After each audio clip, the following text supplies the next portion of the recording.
Pinabulaanan ng Bids and Awards Committee o BAC ng Provincial Government ng Pampanga na blacklisted ang supplier ng sinasabing bulok na bigas. Ayon sa chairman ng BAC na si Atty. Andres Pangilinan Jr. at Provincial Administrator ng Pampanga, aktibong nakikibahagi ang Didi Supermarket sa mga bidding ng Kapitolyo sa ilalim ng Administrasyong Pineda. Wala daw ito sa listahan ng blacklisted suppliers ng Government Procurement Policy Board o GPPB.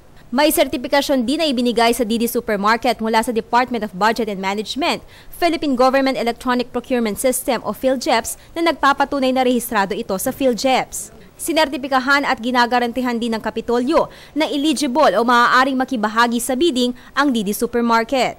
Since the time we assumed office, July 1, 2010, nagpa-participate na ang Didi's Supermarket. Bidding, canvas, nagpa-participate yan. And for the record, even before 2010, nagpa-participate na rin yan.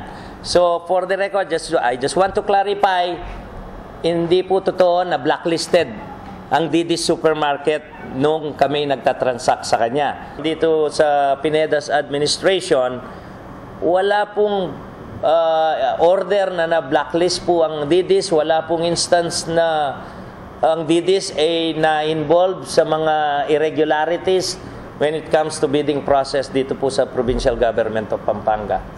Bago magbigay ng Certificate of Eligibility ang Kapitolyo, kailangan munang ipasa ang ilang dokumento, gaya ng business registration, TIN number mula sa BIR, mayor's permit, sertifikasyon mula sa GPPB na hindi blacklisted, audited financial statement, letter authorizing LCE na i-verify ang mga naturang dokumento at nalalabi pang 12 dokumento.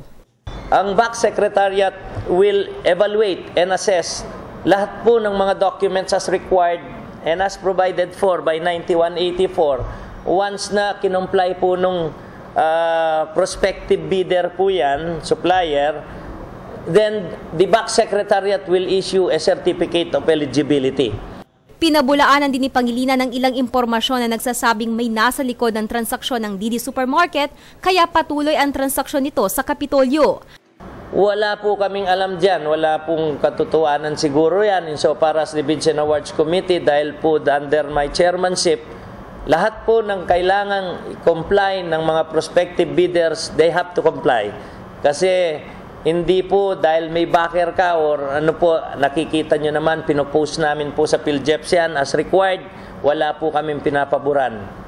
Gayunpaman, posible umano ma-blacklist ang naturang supermarket kung mapapatunayan sa investigasyon na may paglabag ito. Once the evidence warrant the blacklisting of suppliers, any supplier for that matter, we will impose that sanction against erring supplier. At sa kabila ng kontrobersya, hindi raw papayag ang Kapitolyo na palitan lang ang mga bulok na bigas. Kailangan raw na hindi na maulit ang nangyari at papanagutin ang dapat managot. Kung may bad faith, we will not just resort to, oy, palitan mo na lang. No. We have to get the bottom of this one. Ako si Aislinn David, Alerto Alisto sa Pagbabalita.